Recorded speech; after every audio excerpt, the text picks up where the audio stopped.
Hello, we are live. And look at this, we have someone new for the first time ever. Oh my gosh, who? Mark! Mark's never been It's here me. before. I'm new. I mean, you've seen that someone who looks like me has been here, but has been Well, Steven Mark, or this known week, at or all sorts of I'll other tell you why people. you're new, Mark. You're actually a doppelganger. Yes. I am Doppelmark, A doppelmark. the doppelganger. And we'll talk about that later ancestry. because we announced one of the new ancestries for Year of Monster is Doppelganger. Doppelganger. That's right.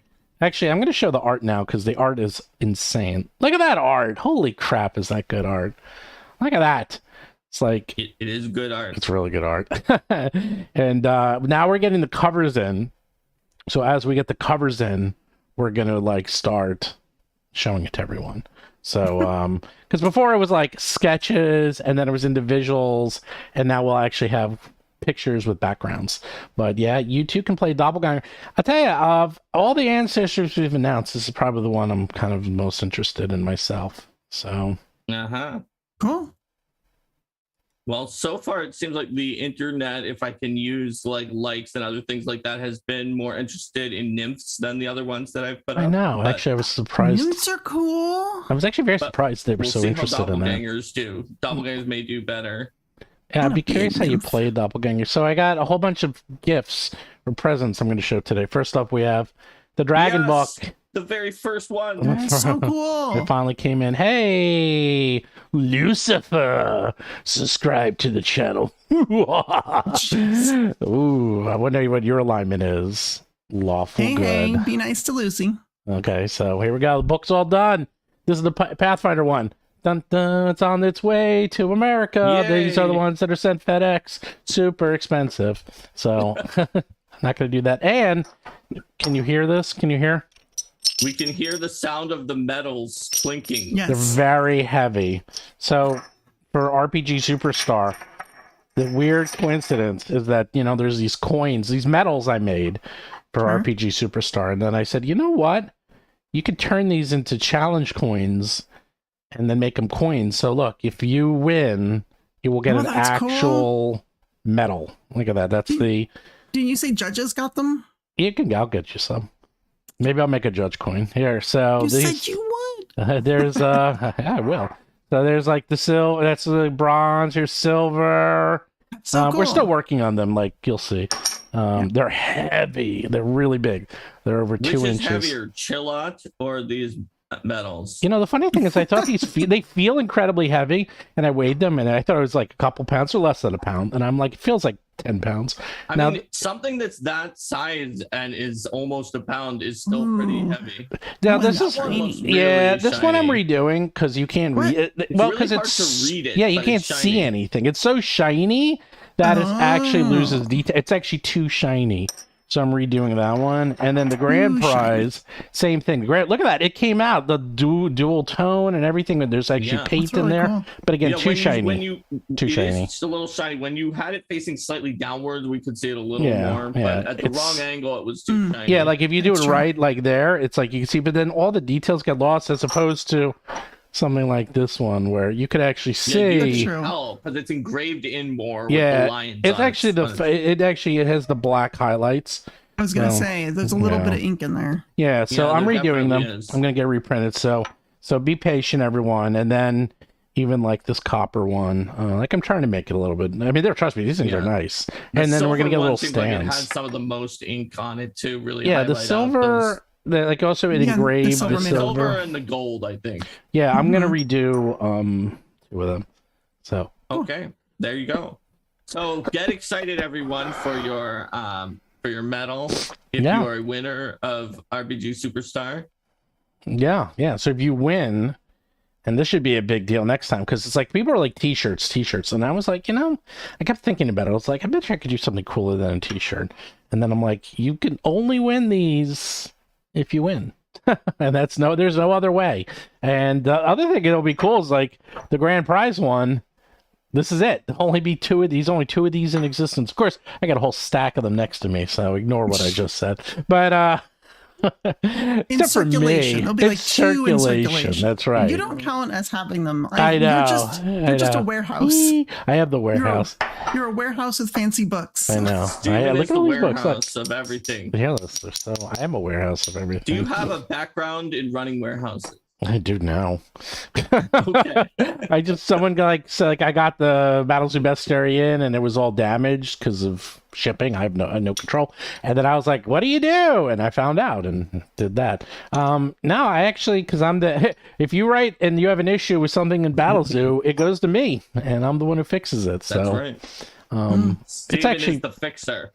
It's actually 95% of the issues are always the same. It's usually an address change or an order of a book, or they need help registering their foundry or something like that. So it looks like Jacob in chat asked about like the Doppelganger ancestry vis-a-vis the Reflection versus All Heritage that's been announced from Dark Archive. Obviously, that's a book that hasn't come out yet. So there's not going to be any detail on the differences between them, but based on the announcement at PozzoCon, the Reflection was kind of like, it was like, this is the evil Reflection duplicate of, like, if Steven had a Reflection duplicate that was like a mirror copy that didn't have a background in everything, if you asked him, and in fact had a background in nothing, and his then that would be a Reflection, where the Doppelganger is like a shape changer who is so like the good version of Steven, as opposed to the real life evil version of Steven. If we had the good version of Steven, who also just like didn't really understand almost any kind of field, if you talk to him about it, he's like, I don't know, I'm just a good aligned paladin, Steven. So yeah, so these coins, they do have the same design on both sides. I couldn't think of a good side for the other side, and also I wondered, I don't know, I'm still like fooling around with it. It's easy enough to add a different side, but I kind of like them in the same, because this way at least you can display them and show them. And I don't know, I always feel like, because like I actually have a test one here. There's actually someone else's coin, and I always have it on my shelf, but it's always displaying one side. So I feel like having the second side is almost a waste, because in fact the second side's kind of cool. I mean, I guess if you're like, oh, one day I'll show one side, one day I'll show another, and I'm not. These coins are going to be the same no matter the year, because you have to print up like a lot of them. So it's not like I can do a different coin every year. So I just felt this way. I'm taking away your decision. I'm taking away your ability to decide what side. It's like you can flip a coin and say heads, and you'll always win. Yeah. The backside. I'm gonna vote team backside, but I get it. I have a question about the coins. Are they a standard size so that it'll be easy to find like a special coin holder to display it comes with a holder. It comes with a stand. Cool. But are they the same size in case you get they're all more the than same one size. of them and you want to They're all exactly the same size. put them into some kind of a thing? Okay, great. Exactly I was thinking the like same size. those plastic cases that like hold collector coins and things. They are Yeah, like people who get challenge coins. 2.25 inches. Things like that. That's how big they are. 2.25 inches across. I love coins. I have a whole. I already packed them. We're moving soon, but I have a whole drawer that is full of coins, and I need to find like a special display or organization system for them, because I know that there's like hero point coins that I'm missing. So here's my question for you on those, Steven. So let's say that I entered the contest and I won platinum, gold, and silver with 3 of my monsters. You get one of each. I get one of each? Yeah. What if I won gold, gold, and gold? You get 3 gold. Oh, okay. Yeah, I wanted one coin per win. To figure it out, 1 coin per win. Yeah. So there you go. You get one for each win. And that will help people who are in the audience who are like, wait, I got 3 coppers or something like that. So you'll get a couple. If you want to collect the whole set, then you actually, oh boy, if you're too good at it's gonna be designing very monsters, hard. you might be in trouble, because like there was at least one person this year who got like 3 of the higher ones, and like they didn't get all the same, but they got like platinum, gold, and silver. There's someone who's gotten at least 3. I know there's someone who's gotten copper, silver, and gold at least. Of course, getting grand is very difficult. It's only 2 of those. But if you're someone who always gets grand, gold, and platinum somehow, and you're like, oh man, but I want the copper one. Yeah, but no, we're gonna. I mean, I just got these in, and obviously, I'm redoing them, so they're not going out yet. and so it's like a little premature, but people have been waiting. It's a few more months, you know, so because I just got these from China, and no, they're good. They're nice and heavy. They weigh a lot. They're thick, nice and thick. So, and they will do damage to you if you use them as a weapon. And there you go.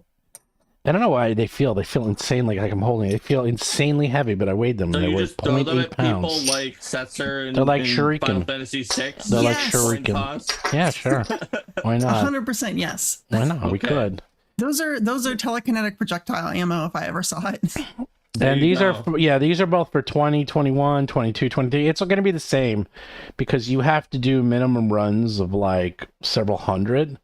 So it would be way, way, way too hard and expensive to do one for every year. And you actually have to do a new die cast for every year. Oh, that They makes can't, sense. yeah. So they And can't. especially since Grand, Platinum, and there Then aren't don't that get- many Grand or Platinum each year. So if you have to do 100, that's Yeah. like enough Platinums for like 16 contests or something like that. Well, that's the thing. It's like, yeah, if there's a minimum order, you could not put the year on it, right? Well, I think And that, then- yeah, I'm doing like, I have to do like at least 50 or 100 of the grand prize. So we're good for the next 100 years. So, Yeah. You just have a bunch of them. We just see like Steven's brain in a jar that is like, everyone, I have a background in putting grains in the jar. it's now Futurama. It is the 97th RPG Oh my Superstar. Where gosh. we are doing RPG Superstar, strange flesh beings that are not brains in jars is the theme. Because That's a good most of idea us for are a brains in theme. I like jars. that theme. Oh my gosh. Brains in jars. I think that's a new ancestry. Oh boy. A brain in a jar ancestry? I could see it for like Starfinder or something. Well, Starfinder, that's one of the most popular ones is those, what are the ones, the little brain guys with little, Oh, they like float around. Yeah. No, they're like what are they called again? The contemplatives. I Yeah, played one yeah, of those in Starfinder, and like I was actually surprised by how many melee encounters there were that couldn't touch me. I thought that I thought they were gonna be all ranged because a lot of things in Starfinder have range, but like the particular adventures I was playing had like 50% that had no ranged attack, and I was like, all right, everyone, stand back. I can just fly around and trick attack with. Oh, yeah, my we need brain more operative. likes because when we get 50 likes, we make our guests do something silly. oh geez. We're going to make you please, sing. Please hit like. We're I gonna- love doing It'll silly be things. perfect. Oh, really? Everyone else was, although when we had Derek do his character, his puppet character in using the Kermit the Frog voice, Yeah, that's the highlight. No one's beaten that one yet. That was insane. That was really good. I couldn't believe how good his Kermit. I couldn't believe he actually built out a puppet, which he hates, and then he did Kermit the Frog. So weirdly, the contemplative topic I can bring us into the actual real topic because my Sure. contemplative character had the lowest possible intelligence for contemplative and was very, very, very kind of like insecure about it. Mhm. And so became an operative that was like all about like cheating on quiz shows and winning quiz shows entirely by cheating on them to try to show how smart of a contemplative they were, even though they were not. They had the lowest for contemplative, still higher than most people in the party because they had like this massive bonus on it. And so it wasn't the best choice for what kind of operative I could be, since it was still using intelligence for my trick attack instead of dexterity like I could have done if I was like a ghost or whatever. But it was really hilarious to play that character. And speaking of cheating in games, well, that's our topic for today on Yeah. the show. Yeah, we're going to talk about what happens, how do you deal with cheating in role-playing games, whether it's D&D or Pathfinder. And ironically, even though I'm the one who came up with the topic, I actually don't have a lot of experience with this. I know the two of you seem to have a lot more.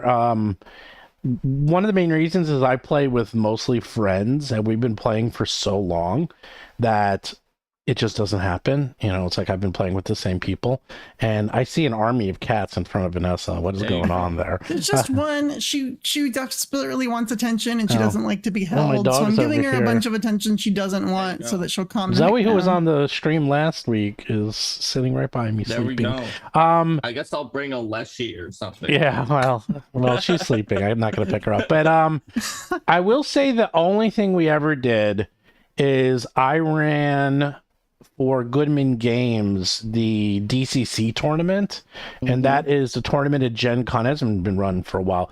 What you would do is it was actually tournament D&D, and you would run through, you get pre-gen characters that were usually fairly broken, and you would run through a pretty hard dungeon, and it would continuously get harder.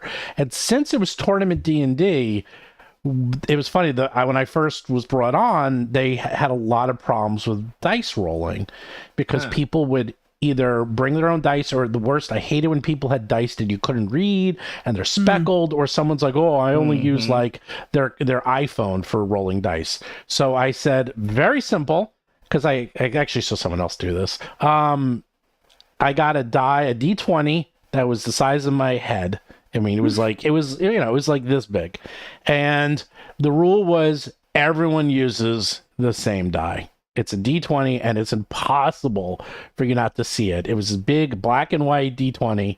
Did it slow things down in No. the tournament? No, I had a couple of them. D20, No, like I had the a couple of Creon them. from Greek mythology. Yes. No, I had a couple of them laid out, and people would just have to roll it. And it didn't really slow it down, but the point is like, so when you rolled, you had to roll that. Now, obviously, I actually didn't do it for all the dice. We didn't do it for like the D6s and all that stuff, but it's only really the D20s that seem to matter. And the funny thing is, as the GMs didn't have to adhere to that rule, only the players. Although I actually usually used to use it myself. I would just roll in front of everyone. That cheating went from something that was fairly possible and maybe happening to never, because you got to roll and everyone can see it, and that was that, and you can't fudge it. And this was 3.5, so that really took care of most problems at the game. I think you were mentioning earlier, and Helen Savor guessed it in chat, guessing, I suspect people are too afraid of what Steven would do as in-game punishment if caught cheating. And I think most people don't know this, but the Saw film franchise is actually a documentary of what happened to the people who cheated in Steven's games. You know, the funny Sounds thing is, about right. I'm this short little guy, but I have heard many, many, many times that I am extremely intimidating. So I'm not that worried, or I'm not surprised by hearing that. So It's that New Yorker energy. it could be. It's the confidence, because and also, yeah, I would, if someone's cheating, I would kick them out immediately. I would have no problem doing that. So zero issue. Well, I should be careful then, because one of the things I was going to do was I had some a list, sort of a rudimentary classification of 3 of the most common types of cheating. I'm sure there are Okay. many more in subgenres. My name is Vanessa Hoskins, and I have cheated at tabletop role-playing games. Really? I have committed at some point in my life. Well, on purpose or 3 by of these. accident? That's one of them. So the one that it sounds like you were trying to solve with your D20 is intentional cheating, right? Oh, yeah. You roll and there's something low on the dice, and you're like, it's a 13. That barely hits? Okay, cool. And maybe not saying you crit every other turn, but you really don't want to miss that crucial roll. So you're like, oh, I rolled a 2. I'm just not going to mention that. And that would be intentional cheating. And that's the one that's sort of unforgivable. I admit in my very early days, when I was just in college and playing with my very first group ever, had done that a few times and always felt super guilty about it. And then later would go and tell the GM, I'm like, remember when I made that save and I made it? I didn't make it. And they're like, yeah, I know. And I'm like, and I felt really bad, so I didn't do it after that. But I think that's what you're trying to avoid, right? With that big die, is people fudging die rolls and stuff. Yeah, I mean, it was basically because it was tournament D&D, so we had to make sure. And since it was tournament D&D, we didn't have any one really pushed back, because it wasn't me. It was like 20 judges running tables, and we're all like, everyone used the same die, everyone at every table, and that's that. And people, I was like, no one's like, oh well, I only use my dice. It's like, well, then you don't play, and there's a long waiting list of people. So it just never happened. So Right. Yep. Well, Let's hear your other two types. yeah, I want to hear the other Okay. two. So my other two types, and I've definitely done both of those at some point. One is unintentional cheating, right? That's where you forget how a rule or a power I don't think that's works. cheating. I think that's just forgetting the rules.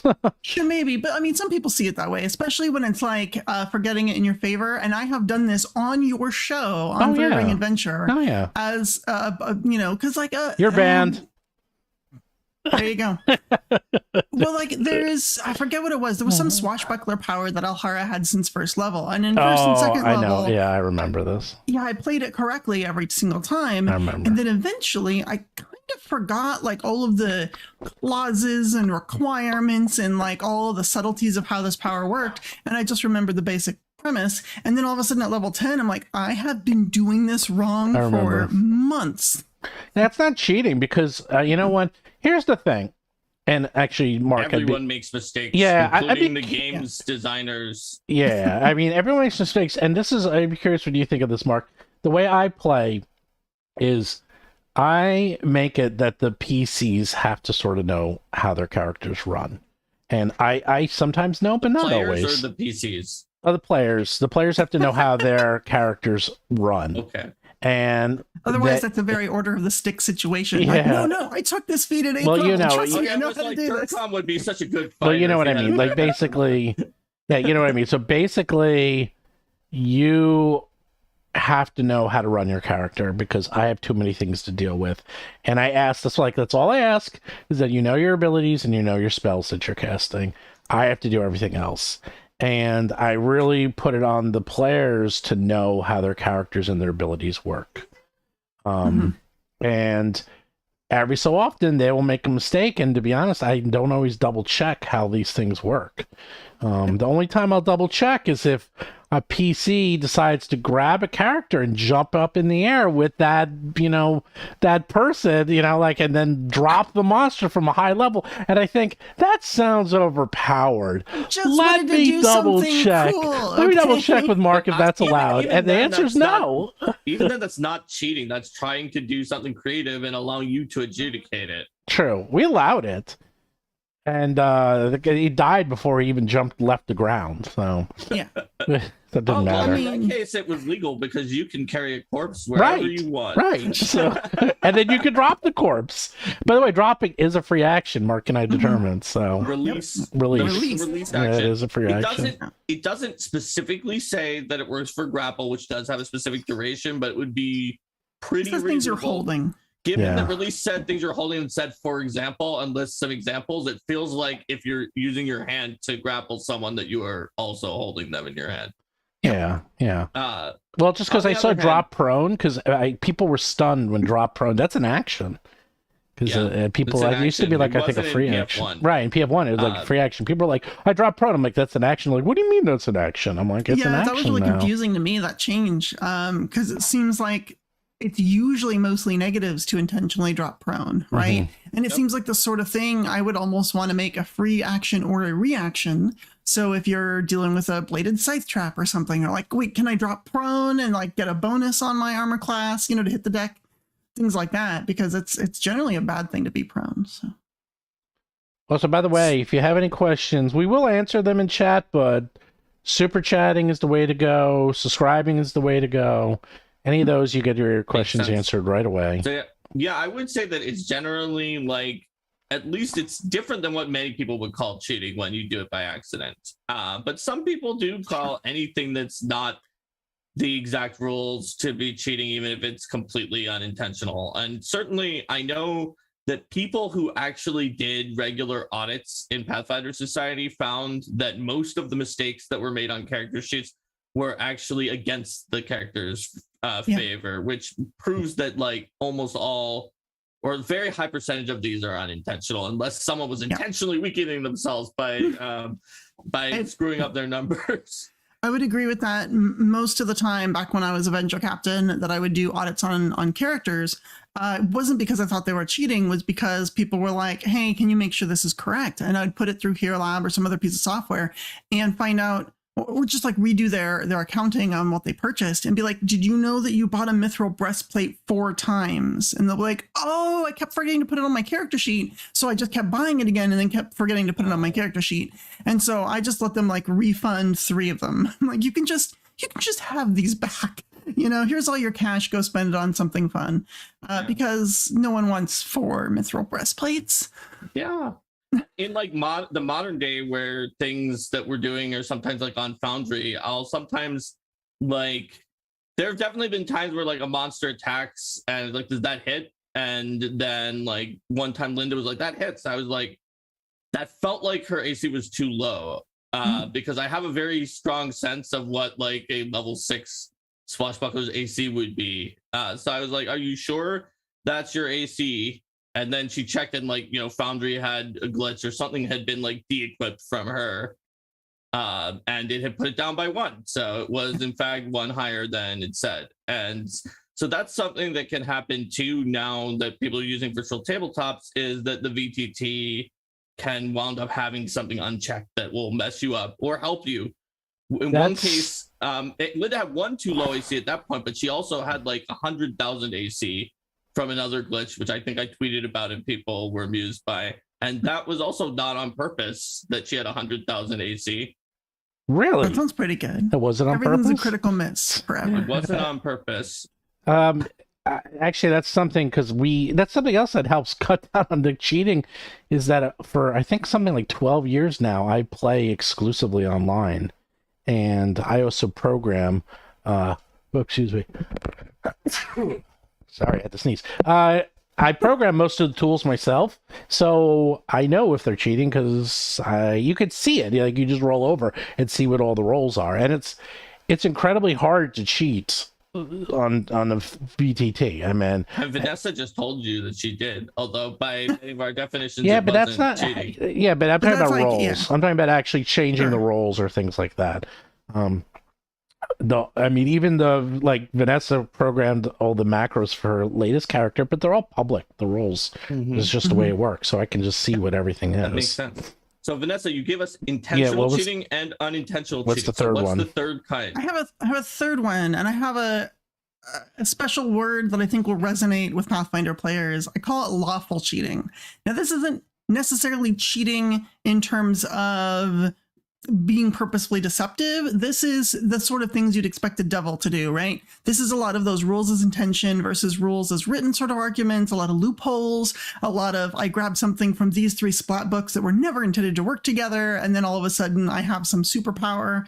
And it was very rampant, and I think in Pathfinder First Edition, especially in the PFS community, that people would find these weird loopholes of, oh, if I combine these 3 things, I have infinite attacks.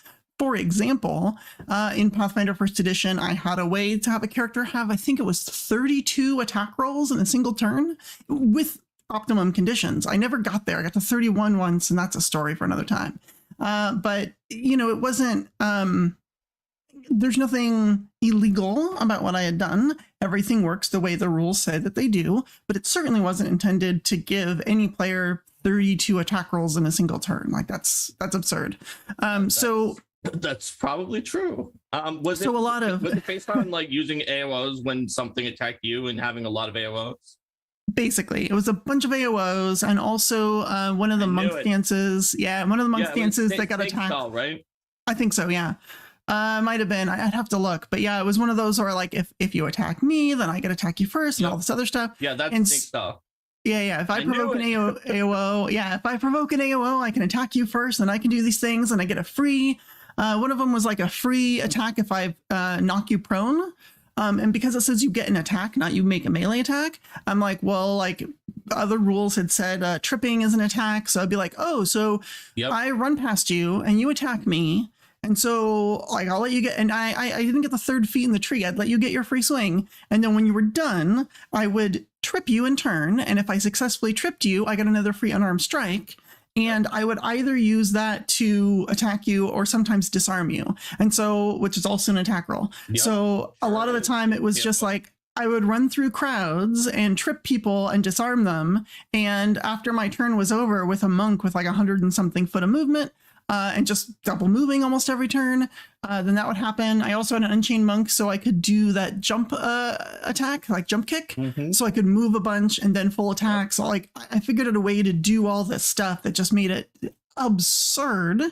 But I don't think that's cheating. It's just like a rule that was not necessarily well designed. You didn't even exploit that rule. Like that is flat out what Snake Style does. I've told a mini thing about in one of Linda's games. Sort of. Like a Snake Style Aldori duelist attacked a mythic Will-O-Wisp that Linda had thrown against us. We were not mythic, and that attack caused 26 additional attacks to happen before it was resolved. Because the duelist was Snake Style, so if you missed me, you missed the duelist, she would hit. And the mythic Will-O-Wisp, if you made any attack against it, it would get an attack. And it had an infinite number of attacks of opportunity, and the Aldori duelist had 13. So one attack from the duelist became Will-O-Wisp duelist until eventually the duelist ran out, and that's how 27 attacks got made for the first attack. So I see a lot of people asking, do GMs cheat, especially if it comes to saving players or fudging dice or stuff like that? And so let's talk about the social contract of cheating. Okay, that. But give your thought on it. No, I was gonna say no. I don't think so. Unless you see, this is where it gets weird, because like if you're going up against the players in the sense that like you're doing something that, how do I say it? It's like, I don't know, you make it like, oh, the character crits the monster, and then you're like, no, you didn't crit them because sand got in your eye and you got to re-roll or something. You know, who knows? Some random excuse. Yeah, some random excuse. I could see that as like, I don't even know if it's cheating. It's just, I don't know, it gets cheating. It's weird. It's like when the GMs change thing in PC's favors, you never seem to hear anyone complain, usually. I mean, sometimes you do, but it's pretty rare. But if you go against the PCs, oh boy, you hear a lot of that. I mean, even in this game, our own game, when we found out Vanessa couldn't grab a monster and jump up in the air with them, the first thing he said was, well, you did it, Steve. And the answer was, no, I didn't. Okay. There was an encounter beforehand where there was pterodactyls flying. They're one of the few monsters that can do that, like elephants. And first of all, A, right, they have the ability, and B, if I wasn't doing it, it was that people were teleporting on top of them. and then grabbing them. So it was the other way around.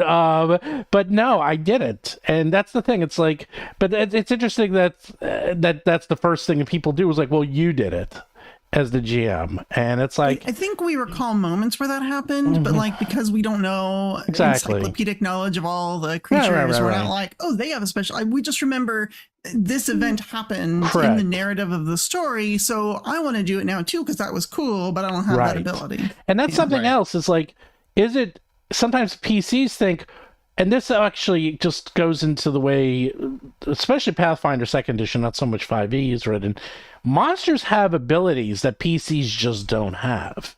And sometimes they get confused and they say, wait, how are they doing that? I hear that actually a fair amount. I've been hearing it less now we've been playing Pathfinder for several years, but that used to come up a lot. It's like, wait a second, how are they doing that? We can't do that. I'm like, well, they're monsters. They have abilities you just don't have or probably never have because they're going to live 3 rounds and then die. So they need to have some pretty cool things, because if they didn't get cool things, these fights would get pretty boring pretty quick. Simple as that. So it's not cheating. It's just that the PCs and the monsters are not built using the same rules and the same system. So often, and even to this day, I see it, especially yesterday, we were playing and it was like these level 12 fights, and it was tough fights. And they're like, how are they able to do this? How are they able to make it? There's one ability where this guy has Jonas Flackfatter, who's head of Norgaber. He has this aura, and everyone in that aura automatically does poison damage. Period. It's just if you're a bad guy and you're attacking someone, it does 2d6 poison damage and persistent damage. That's it. And that is very powerful. It's extremely powerful. Yeah. Extremely powerful. And they're like, dangerous. how dare he do that? I'm like, well, he's literally the head of the Norgabur, we're like, I mean, that's not that much more than if someone had a fire shield up. yeah, for but the point instance. is like, It's everybody, though, it's right? it's like If it's you and all everyone. your It's allies. everyone, Yeah. and it's Yeah, like, that's and huge. people are That's angry. huge. That's Yeah, huge. it's Selling like points. right. It's like you're literally doing that for everyone. That's OP, and I'm like, well, A, it's a challenge. B, this is like, it's a level 15 character. Like, it's a level 15 monster. What do you think is going They to probably happen? built the encounter assuming that he was adding that when they Yes, thought yeah. about what was going on in it. I'm But the guessing. point is, that is where I Things often happen. hear cheating. It's like, hey, you're cheating. You're too Well, good. I don't think you're cheating when like creatures are OP because you didn't design the creature, right? No, You're just running it no. out of the book. Mhm. But I think it feels that way sometimes, or like the instance we had, there was an aura that only, or a reaction. It was a reaction that only And went an off aura. on. Right. Well, It there was also both. an aura, but there was a reaction that went off when you critically missed, or when Right. they critically succeeded on a save. Right. Actually, I think it was just critically miss. If you And then critically miss or you moved anywhere near them, then or you you would moved within their aura. into their aura, Yes, into their aura, into the aura. And so, but we were rolling it way too often because we were also doing it on regular misses, I and made a that was one of mistake. those I made a unintentional ones. mistake. Yeah, it's Yeah. like No. you didn't mean to. Yeah, but I totally made a mistake. Drastically changed that fight. I Oh, did yeah, I drastically bet if change something it. that's supposed to It happen on a did, battle happened but drastically, it yeah. was way funnier. Like way funnier because the dragon Way- fell down every round and almost died from the bludgeoning damage of falling down. And You B, say funny, but it was funny. And then B, I also balanced it by not ganging up on any one PC and spreading it around. So it wasn't like they were going for TPK. They were just playing with everyone because they're little baby children that are evil. So So I'm gonna give my answer on whether a GM can cheat by That was an talking more accident. broadly that wasn't about- even, yeah. that was an accident. Yeah. about whether or not, like, what kind of a problem cheating is, because cheating is not really like a rules problem. It is sort of a people problem, right? It's a behavior, people, social contract problem. You have to think about, like, why is this person cheating? And I'm going to here be talking about intentional cheating from Vanessa's framework. I don't really consider unintentional cheating to be cheating myself, and I don't consider cheating to be cheating, even if it's bad form, bad sportsmanship, or whatever. I only included those because I have heard people call those cheating. no, I that's- felt like they needed their own classification. It's good to put them in there, but I've also heard people call both of those cheating as well. Yeah. So I'm going to be talking about intentional cheating. You need to think about, like, why the person is doing that. And for a lot of people, it could be like my player character, the very low intelligence contemplative who they're feeling insecure or they're feeling powerless in their life, or for whatever reason, like Vanessa was saying, they felt like they needed that saving throw. And so if they fudge a saving throw, and there's other kinds of cheating than fudging die rolls that are in the intentional cheating category. So sometimes it's as much as trying to figure out why they're cheating. If this is a person that you care about and you want to play with them, rather than Steven's strategy of kick out someone the minute they're cheating, I think Vanessa is probably glad that her GM did not use that strategy when she was fudging the dice Well, rolls. But I didn't do that in could the old possibly days. Figure out, like, maybe the player is feeling really stressed by the fights. Maybe you can make things easier. Maybe it was too hard for that player. It depends on, like, your relationship with the people. When it comes to the GM, then the question is, why is the GM, quote, cheating? And there's some people who say nothing the GM can do is possibly cheating. I say Even if that. you say rocks fall, everyone die. Even if you just say that Yep. all of your NPCs get natural 20s on everything. Yep. What did you get? Oh, I rolled behind the thing. 20 again. Well, that's the 90th 20 in a row. Yep. It's funny how that is. My go-to is a meteor comes out of the sky and kills everyone. That's my go-to. There are some That is the flashy version of Rocks Fall, everyone dies. Yes. right? Yeah, Steven wants the glitzier one. Also known as the Final Fantasy VII version Correct. of Rocks Fall. And That everyone is correct. He's gonna replace it with like those That's coins. a Final that you Fantasy just VII. commissioned There's for a and everyone dragon dies. up by the moon who breathes fire Yes. on you and kills you, and my dog is going crazy. Let me let her There in. you go.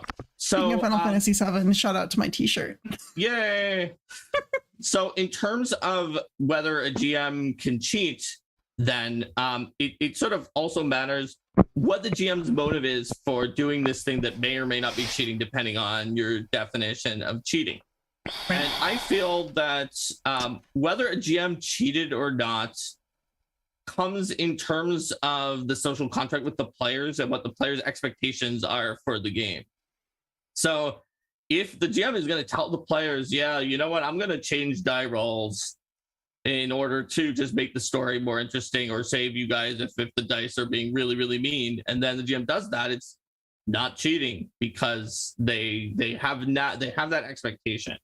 Whereas if the GM says, no, I'm going to roll all the dice in the open and I'm not going to change them, we're going to play it as they fall, and then they roll some of them behind the screen and then change them, then that is cheating because they violated the norms that they set up with their And I That's personally feel that fudging dice rolls as the GM is something that you almost never actually need to do if you know all the toggles that you have as a GM in order to help the players. Okay. In most circumstances, you can do something like have the tactics changed for the monster or something else that is less like visually feels like it's taking away the player's accomplishment. Because the main thing that's a problem with cheating or that even makes something cheating for the GM is if it feels like it takes away the player's accomplishment. Like when Steven suggested, oh, there was sand in his eyes, I'll just roll it again. So someone in the chat gave an example of like their sister-in-law or something like that, first time that they were ever playing any RPG was probably PF1 or 3.5 or similar system with ×3 or ×4 crits. A crit that instant killed the character, and they changed it back to not a crit. So even though I don't with a great axe, damn it. well, even though I don't fudge die rolls and I roll them in the open, I think that like as a table social contract, if something like that happened to a brand new player, I might be like, listen, everyone, I don't fudge rolls, I roll them in the open, but this is really terrible. Let's all agree that this one time I'm gonna re-roll it because like this is not a good thing to happen at the beginning of a game. And then if people are like, yeah, they would obviously say yes, and then we would do it to show that that's the exception that proves the rule by like openly saying, let's agree that this was just a very bad outcome. Also, like maybe don't like I don't like the death and dying system back in PF1 and 3.5. It was very, very mean. I killed too many characters that way. I will say, according to you, Mark, I'm actually a cheater in the past, because I will tell you, when I used to play in person, I would roll behind the screen. That doesn't make you a cheater. Very often. But if you told everyone that you were going to always roll in front of them, sometimes I did, and sometimes I didn't. And then you rolled behind the screen and changed it. I did. That I would consider to be cheating. I'm going to tell my story. I used to do that, but it was mostly because I don't like because we play long campaigns. So, and also this was much when I wasn't as good, I think, as a GM as I am now, like 20 years ago, where, if a character died, they died. Like, we couldn't figure out ways to get them back into the game, or like, it just was very tricky back then. We just didn't, unlike now where just make a new character and just bring them in and figure out a story and it works out fine and no one seems to mind. But back then it was like, well, if you die, and that's it. Game over. And even back then at 3.5, we would have characters because of the way item crafting works, they wouldn't even all be the same level. You'd have like a level 13 player, like fighter, and a level 11 wizard because they're making all the crap and they're losing right, XP. yeah. How did they get 2 levels Oh, behind we had from the because we XP had costs? people 2 levels below, and then you would have, and then if That you had the seems- leadership that seems feat, really you would have hard. people like level 9. It was like all over It's the place. also possible, like I've seen that multiple levels behind because not all groups always give everyone experience. So Right. Yeah, if I you was about miss, to ask. if you miss a Right. session or 2, you can fall behind. Did Or- they miss Uh, a session? No, it wasn't even that. It was that they used. Wasn't it? Wait, what was those? You There used is experience. an XP cost for crafting, Right. but Yeah. I let me tell you, it is virtually impossible to get more than 1 level behind from that because 3.5 has a catch-up mechanic where you get way more XP. Oh, you're When right, you're but one it level might have behind. been also. And this was this. Unless you give them like 2 years of downtime to craft No, things it was with their something XP or like, something like that. no, it was also something like they might I either spent missed or it was like 20,000 XP to individual craft. XP. But there were like level Oh, okay. discrepancies. But the point is Yeah. that Yeah. because I didn't want to, to like derail an AP, which was back then 12 books of Age of Worms, I would fudge the rolls because I didn't want them to really die. I didn't mind torturing them and getting them next to death and having them dying, but dying for real was sort of a big no-no. So I would do that. And then when we went to online, that was my big concern because it was very hard slash impossible for you really to hide your die rolls as a GM. And so everything's out in the open. Theirs are out in the open. Mine are out in the open. There are hidden roles, but those I do just whatever is secret according to the rules of Pathfinder is what I do secret. Otherwise, I do every roll out in the open. And to be honest, Mark, you're right. It's like the dice fall where they may. It happens. Whatever happens. And it just also makes the game more interesting because then you got to think on your feet and figure out, okay, now what? Great. What was that when Lauren did 600 points of chain lightning damage? Like, great. Now what?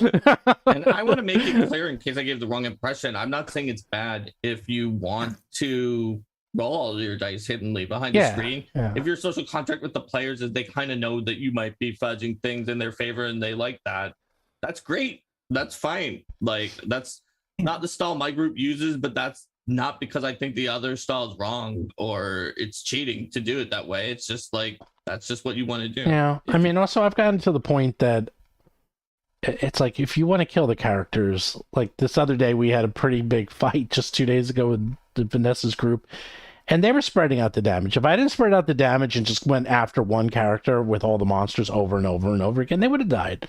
It's that simple. I mean, and it could have come a TPK, and that's not the point of the game, at least my games. So the point of the game is a story and challenge. It's not to kill everyone. Makes sense. No, So the topic today is how to handle cheating in your D&D and Pathfinder games, and I sort of brought it up before when I was talking about if it's someone that you want to keep in your game, then you might talk to them about like try to figure out the root cause. And Steven also mentioned kick them out immediately as one. But well, that's actually not as a completely possibility true. for his group. I can give a case study of something that happened because Vanessa was talking about when she was a venture captain. So when I was in a Pathfinder Society lodge, we had like a major cheater. And this cheater was cheating really consistently on die rolls and had even built his character around the fact that he knew he was cheating. And so it was Pathfinder First Edition, right?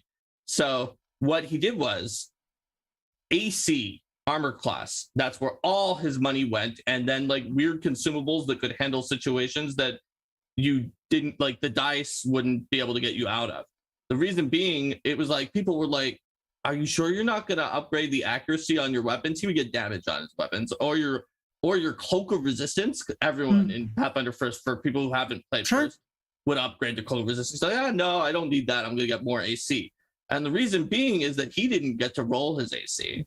The GM rolled an attack roll against him. So he couldn't cheat against an attack roll. Whereas he could just come up with whatever saving throw or attack roll result he wanted. So he didn't need accuracy or saving throw modifiers. And this became particularly disruptive because of the fact that he would do things like trigger another encounter in the middle of an encounter. Oh, geez. Because Yeah, like, that's he was not going to cool. cheat, so it didn't matter to him. At one point, he did that, and he was standing in a choke point where the new encounter full of like assassins or something was going to come in. And so he was blocking them from coming in. He actually had improved uncanny dodge, so all of their sneak attack wouldn't have worked against him. And they couldn't have flanked him because he was in that spot. And he cheated on initiative and won initiative. And so I was like, what are you going to do? And he actually turned invisible and like got out of the way. So the assassins poured into the room and killed one of the other players. One of the other player characters. So this was a situation where it went above and beyond, because when we were talking about how to handle cheating, right? Question is like, who is hurt by the cheating?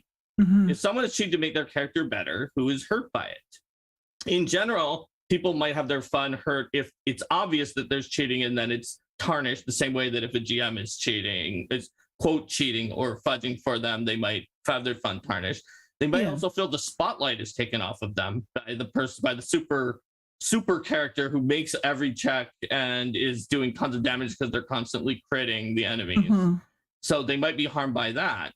But if you have a group that just doesn't care because it's like, everyone's still got their spotlight and whatever, or they didn't notice about the cheating, although this cheater people kind of knew, you could still have a situation like this where the cheater was like, had built and was like, oh no, I could get attacked by those things. And I may have a ridiculously high AC, which is way higher than the rest of the party, but this is a whole encounter that might attack me. I'll just let it hit the rest of the party. So like eventually it went into levels that were also disruption and not just cheating. And the player, way we eventually handled it, like for a while we were getting a spotter to check the person's die rolls to make sure that they weren't cheating on that, but he managed to cheat sometimes without the spotter, and the behavioral issues. I mean, did everyone know this guy was cheating, and did they know and he know? It was like yes, everyone knew that this person then was why'd cheating. You put up with it? That's why they were given a spotter. No, but why did you people put up with it?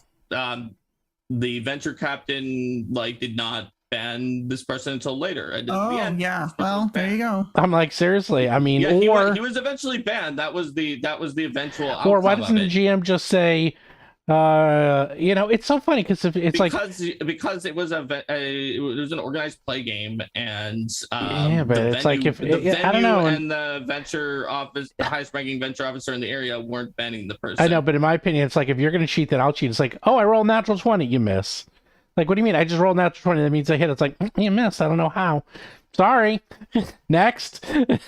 It's like if you're gonna cheat, I'll cheat. I mean. Sort of. I mean, you have to, especially because organized play has certain fairness rules and doctrines and stuff that are a little tricky. Mm-hmm. So you have to rely on your venture officers to take care of it because they're the ones with the authority to do things like kick out players or ban them. It's the hardest possible situation for how to handle cheating. It's really therefore, that's why I brought it up. So we eventually did. We eventually convinced the venture captain to do it. Ironically, there was a GM 201 in our area that some of us who had gone to PaizoCon were the only ones who knew how to teach it. And the venture captain got a deck of many situations card. There were these cards that are drawn out for GMs to kind of do it. And it was like a player is rampantly disruptive and cheating. And it was given to me to be that player while the GM was doing like the little skit. And so I was playing a character that was obviously the disruptive player from our region who had not yet been banned to everyone, including the venture captain. And then the next day, that person was banned because he had not done it to the venture captain. And how did he handle it? I'm curious. Like, how do you ban? So how he basically in the skit had zero tolerance for what I was doing it and kicked me out of the game immediately when it was me role playing as the person who was disruptive and cheating, and then he did ban the player. So actually, I was gonna say, quick anecdote spin off to that.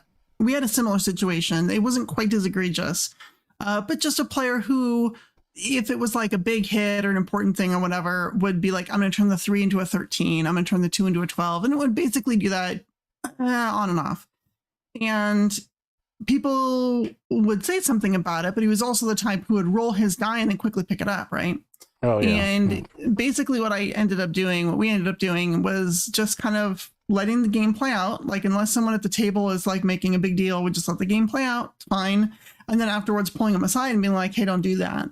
And myself and the bench lieutenant I had at the time were very strict about it. We're like, look, if there's a report about this, it's a strike against you, and at 3 you're done. And if the GM wants to kick you from their table, we can, and we'll back him up.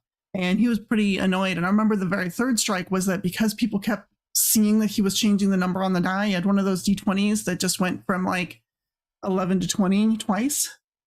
And he started using that. And that one finally was like, all right, hey, you know, and again, we let the game play out and it finished. And when it was over, it was like, all right, let me see your die. You were using a red one with white numbers. Let me see it. And it was like, oh yeah, this is a cheating die. You're done. And that was it. He was gone. So yeah, things like that have happened. Oh. I find it best to minimize the disruption as best as possible. Because if other people at the table are having fun and they haven't noticed, that's fine. Don't need to ruin it with a big bit of drama, because that has happened before where we're like, hey, you just cheated. That's it. You're done. And there's like a big argument or fight at the table. And then the rest of the game just isn't fun for anybody because you had this big drama. And it's definitely better to just, I think, as long as it is not inherently disruptive in the cheating, just let it kind of play out. And then when the adventure is over, when the session's over, pull them aside and be like, hey, you cheated and I saw you. And not like accusatory even. Like I remember asking him, I'm like, why'd you do that? And he's just like, well, I wanted to win. It's a game. I want to win the game. And I'm like, look, you're gonna win. Like, no, that's the old that's the old community. I played Dungeons and Dragons and I won. I love that. I love that meme. It's like, yes. But and it was advanced. The was advanced. And I won it. I have played, and I'll ask you guys a question. When I've done society play at Gen Con and other places, I still carry around the big D20 that I have from way back when. And if I start suspecting it, or if I see people picking up their dice real quick, or have dice that are impossible to read, I just say, oh, by the way, I can't see that great. Can you use this die? And I'm not asking. I'm basically saying you're using this die from now on. And I've never had someone say no. And then you're like, suddenly that big D20. And before you know it, half the table's using it, because it's also fun to roll a big ass D20. But that usually will also do it too. I do it a little. So as much as I say, oh, I would kick them out right away, I do it a little differently. You don't have time to sit there and talk to them in a Pathfinder Society or Starfinder Society setting. You're only playing for 4 or 5 hours and you're done forever, and you may never see these people again. So I'm just like, I just pull it out. I'm just like, yeah, just use this, please, because I can't see the dice roll that easily, and I'm short, so I can't see over the the board. So, and they're like, okay, and that's it. And then all of a sudden, all those problems, not all of them, but most of them will go away. But I do ask you, if you're in a if you're in a Pathfinder Society, Starfinder Society situation, and someone was cheating, and you see it, and you see them doing, what would you do? Like, how do you handle that? That's how I handle it, and that's the only way I can think of that's, quote, cheating, is die rolling. I don't have time to sit there and go through their character sheet and make sure it's okay or anything like that. There are other ways to cheat. Yeah. When we're talking about Vanessa's intentionally cheating, people could just cast more spells than they have without marking off their spells per day. That's true. They could, like you said, they could doctor their character sheet. That's something they could do. They could move their character farther than their movement actually entails by like an extra space on purpose to be able to get into melee without spending an extra action on it. There's a lot of little things that someone could do that may be less blatant than I can't believe that the person actually bought a die that had only 11 through 20. Oh yeah. Because I can't believe that they had like the, I don't know, wherewithal and chutzpah. You mean this die that I'm holding in my hand right now? Oh no, I'm kidding. Wherewithal and chutzpah to do that while also not having the foresight to buy a red die with white lettering that did not have that issue and roll it. Yeah, well, they're not as smart as you, Mark. You mean this die that's impossible to read? Yeah, I mean, but it was based on what they were caught on, right? They were caught rolling the die and then reporting a different number, and then so they're like, well, Oh, I'll I just see. fix that. I'll just fix that by having a die that I Yeah. can always use the number. Oh, I actually did man. have this one guy. Oh man. And what he would do is, this is a long time ago. He would use, it wasn't even an iPad. It was like before, it was like the Android version, whatever. And he would only use that for die rolls. And he would hold it, like I'm using my phone, but he would hold it like this. And then he would say what the rolls were.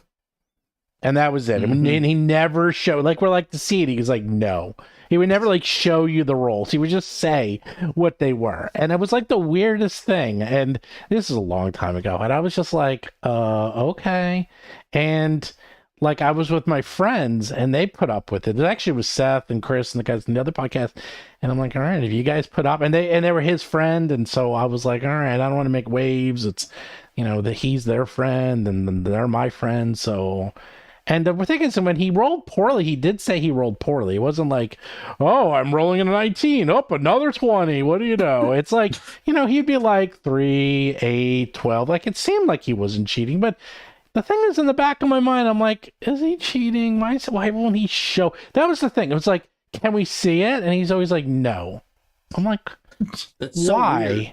Like, Yeah. why? Did he give a reason? Well, was he no, like it's- it's only a part of the screen and I No, have personal information on the other no. part? He just Which is never also a wanted. BS reason. He but- just didn't Yeah. want to show it to anyone. I was like, Yeah. okay. Well, one thing that I think, it isn't necessarily what we're talking about how to handle cheaters, but I think is part of it is why do people cheat, right? And I think there's a legitimate answer in because it's a game and I want to win.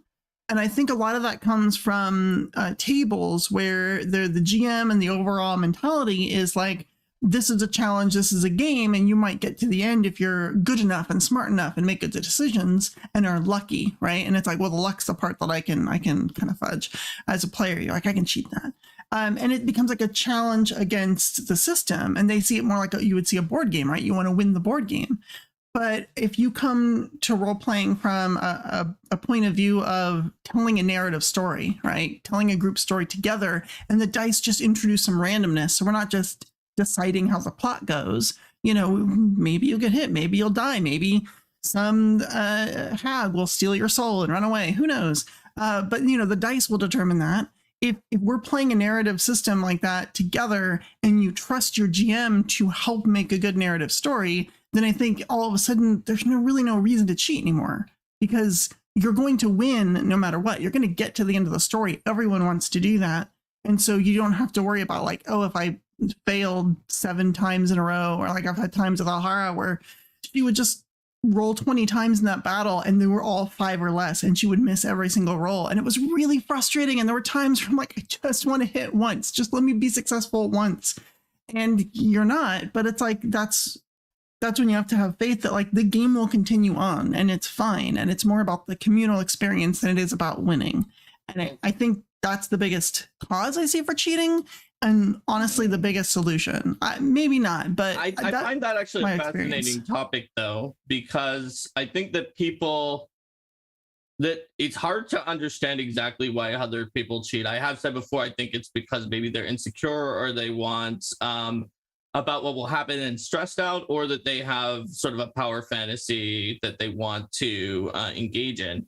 I've actually somewhat seen the opposite of you, Vanessa, although not strictly so, in that the people who want to win because they're like, no, yeah, this is tough.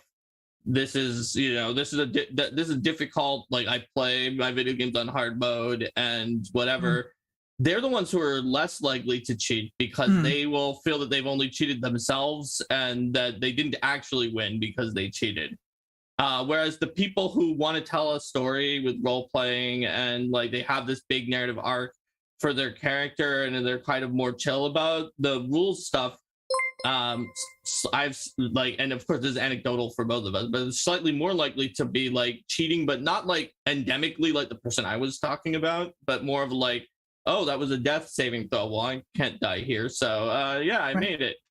Okay, so we have a good I question. think it can be any type of player that cheats. True. So Oily Right for £5 writes, how do you deal with people who cheat by being full-on rules lawyers who insist on bending the language to extremes? So Okay. I am going to explain how I find cheating. It's not cheating, but I hate leading questions where you'll say, "Oh, so is this person doing is the monster doing this?" And my question's always like, "Why?" Because what they're fishing to find a loophole so that they can use their ability. Not always. Trust me, not as a always. designer who deals with fans. Yes. Oh, trust me. I've gotten a sense for when it's like I just have bringing the a weird sense. corner case to the Supreme Court to try to get a very, very broad ruling made. Yeah, they're like they're just being very vague, and you're like, okay, what are you trying to get at? Like, I get that it. can happen, but also the opposite is true, where GMs being like, they do something and something explodes, and you're like, wait, what was the something? Was it casting a spell? Because I could identify it. Was it I mean, using a magic item? Well, that's totally reasonable. But I'm talking about when someone will come up to me, like online, and they'll ask like some very weirdly specific question that I can tell they don't really actually care about that because nobody would. But that I was like, where they would be like, it's not exactly this, but like is a gourd leshy a type of legume? And you'd be like, I would be in the rules, is it? I'd be like, okay, what are you actually trying to do? You're like, oh yeah, well I found a thing that gives you plus 20 if you're a legume that's in this other feat, and that's what I'm trying to do. I was like, okay, well that maybe you should ask, should a gourd leshy get that feat? But people will always try to kind of cloak some, well, not always, a lot of people will try to cloak things in something more innocuous rather than showing you what their end aim of asking the question is for. I don't think that's cheating either, and it's not exactly what Ollie was talking about. I think Ollie was talking about something. I don't think it's a good question for us because Mark wrote half the rules and I have access to Mark, so when people think they're cheating, I just literally either A, I know the rule, or B, I ask Mark. So that's kind of the end of that. It doesn't really work very well with us, but I have an okay answer for Ollie. So if you're dealing with like people who are cheap based on being a full-on rules lawyer, I think it depends on the relationship. If you are the GM and your player is like, well, because of this rule and this rule and this rule and this rule, and does like all the red yarn and says therefore I crit them or something, you know what I mean? Whatever they're trying to get to, and you think that it's a stretch, right? You're like, well, there's a lot of corner cases and if-thens and like maybe fuzzy logic, maybe that'll work. As a GM, you can always rule zero it and be like, you know what, in this instance, I don't think that works. And if they so want to be like, but the rules, be like, it's rule zero, right? It's GM fiat. I am not convinced as the GM that will work, and I've made a ruling and we'll move on. And if they do it a lot, I don't know, you don't invite him back, or you just say, chill, I've got your back. I think player GM trust is personally, I think is a root of a lot of these issues. Not trusting your GM to, like you said, Mark, in the role player's case of like, I really love this character and I know that I just rolled a nat 1 on like a death save and will totally super die, so I'm gonna lie about it.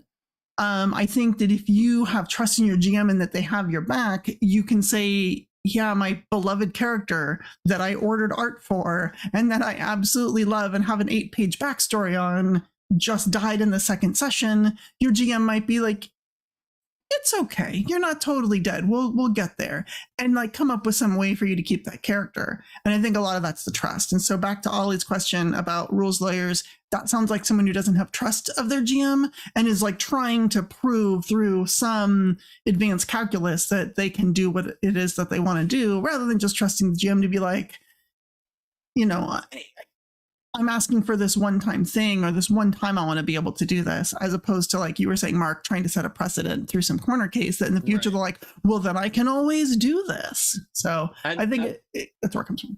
At the risk of diverting a little bit on that one, I do want to point out that when you're talking about trust your GM as like a guaranteed way to be able to solve this issue, it won't necessarily. I've come across a few GMs who are very, very story heavy, but also are very much the like, no resurrections, deaths are final. That's part of the story.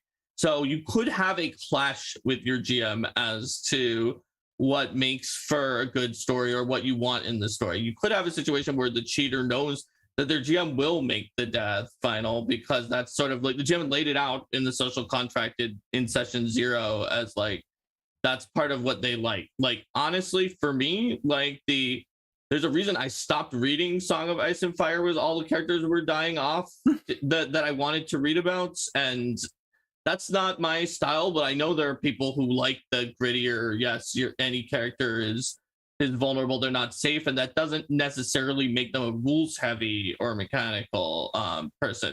And so at the risk of diverting, but I do want to get back, because I agree with you a lot about the fact that going to the fundamental reason for the rules lawyering might be able to help you with rules lawyers. Also, Stephen, you say, well, Mark, you can just throw the book at them because you wrote so much of the book. But first of all, that still doesn't actually work, because some of the people who are really rules lawyer, and you could even find it online in a lot of places, have this kind of opinion that, oh, I know, the book itself is like a sacred text, like the Bible, that can never possibly be wrong, but the designers don't know what they're doing with anything that they do and don't understand no, what I they know. wrote. That is a not uncommon opinion among very rules lawyery people, where it's like, like, who cares? The text is infinite. Yeah, the text what is the author of it said, but also it couldn't possibly have been a mistake that was in it, because the text can never be wrong.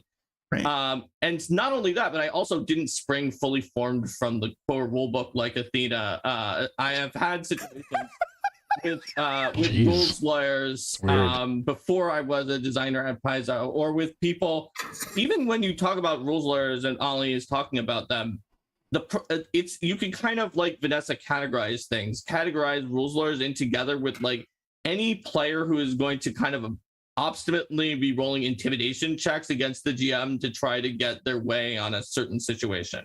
Yeah. And I wouldn't even necessarily call it cheating. In fact, there's a player who I would say is like the least cheating, most fair play player that I've ever played with, but he definitely liked to push and push and push and never stop for things when I was the GM. And he wanted a particular spell from 3.5 to be allowed. And I was like, this seems really broken, because it gives you an extra standard action, and then later you lose your standard action, which you could easily just manipulate to not lose it, or to lose it when you don't care and take 2 turns now. And even if you don't find a way to get around it, it's too much. And like, after a very long campaign of just him continually asking, I was like, okay, listen, but if it's in the game, then anybody could take it. That's funny, because that's exactly what I say. Because when I would, he was like, "Yeah, that's fine." Yeah, when I would play, I would actually have a couple of rules. This was 3.5 in first edition. I'd be like, no coup de grace, and no basically timeout spells, like where you keep stun spells. And the reason is because I would always say, well, here's the rule: if you do them, I do them. And they're just not very fun. And they're just not fun. That's actually why. It was like stun spells are the worst in the game, because it's like, oh, great. I literally would have someone stunned, and I'd literally see someone walk up and like go watch TV. It's like, because they're literally out of the game. They have nothing to do. It is as boring as can be. One time I got power word stunned in an encounter at Pathfinder Society. We were at the game store, and I walked out and I went to a nearby cafe and got lunch. And I came back and the encounter was almost over. I was still stunned. Yeah, because exactly. It was power word stunned, so it was like there's no saving throw and you're stunned for 10 rounds. And I was the heavy damage dealer, so I knew that fight was not going to be. I first asked, "Can anyone end this stun?"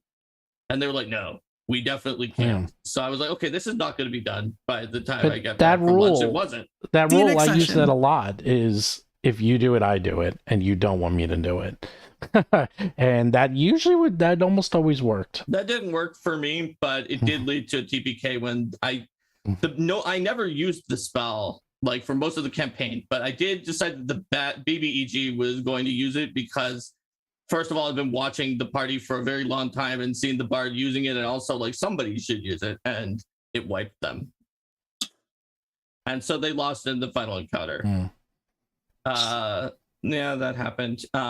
So we still let's take a baby break because this is a good time. First, if we get 25 likes, well, Wait, sorry, I thought that 50. we need 50 likes. 50 likes. I'm looking at 25. That's why. If we get 50 likes, we get Vanessa to do something weird. So get your friends. Weird. And silly and funny and goofy. Oh, that's fine. Okay. Weird has a lot of connotations. And then don't forget to like, subscribe, ask questions. We got a super chat before I even got to it. Yes. But we'll do that quick. And then I was going to have you talk a little bit about doppelgangers, and then we'll do Oily Right super chat. Okay, so we're going to talk about doppelgangers and chill out before we go back to the super chat. Yeah, real quick. Okay, so there are two big reveals for this week, and we're going to reveal every week until July 26th that we've announced is July 26th is the date and it's going to launch of the Kickstarter. I hope it's a good date. Very exciting. So this week we revealed two things. We revealed Chillat as an Eldamon. It is a little but not very light otter. Its body is almost entirely made of ice.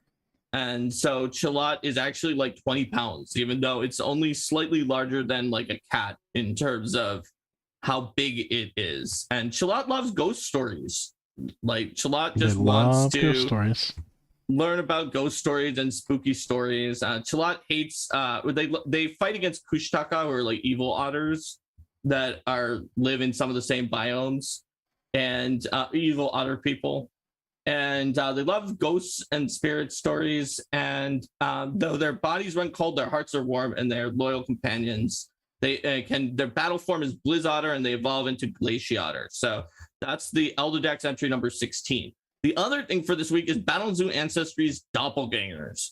So if you're subscribed to the newsletter at eldamon.com, you already probably know both of these. And there's like a whole essay written by Itheria Nix, the advocate of monsters, who is talking about the masks that people wear and what it means to be a doppelganger and how it's defined by non-doppelgangers who are just all like, oh yeah, they're just, the word even means it's a copy of something else, which is a very like not a term that you would use to describe yourself. It's a term that someone else would use to describe you. So doppelgangers are shapeshifters.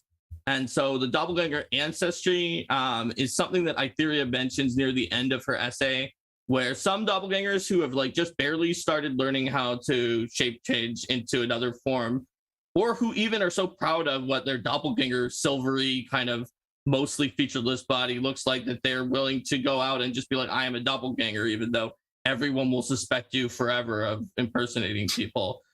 So those new doppelgangers sometimes go out to just like become adventurers, whether they're hiding their doppelganger nature or not, and learn more and have people hopefully learn about them who they're willing to like share their secret with, even if they keep it a secret that they're a doppelganger.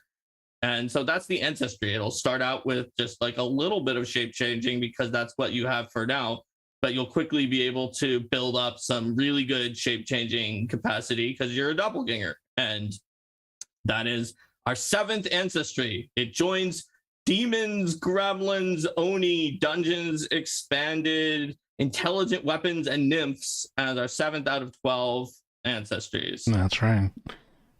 Cool. And then we have Oily Right, 5 pounds. By the way, is it Oily or I think it's Ollie? Ollie. It's just You're right. like It's Ollie. Like Oliver. Oh, you're right. Oops. Who is I've been saying that all. Oily after working on the car. I've been saying that all wrong all this time.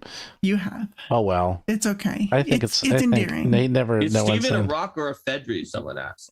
I don't know. How about the opposite? Players are always forgetting how their abilities work, so they can work better than written. How much patience do they deserve?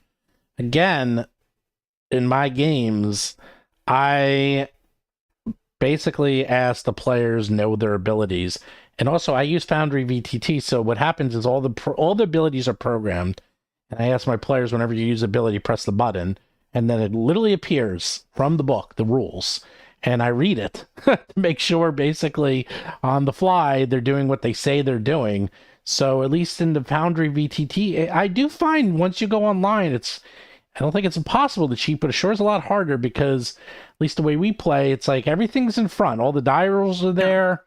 Can't cheat on die rolls. All the rules are there. You can't cheat on the rules unless it's very hard. That, but on the other hand, like and this is the problem with with what you're saying, Ollie. It's hard to tell that someone was intentionally doing that. Right. Vanessa just mentioned that Sure. she, from levels 3 through 10, cheated on her swashbuckler ability by mistake.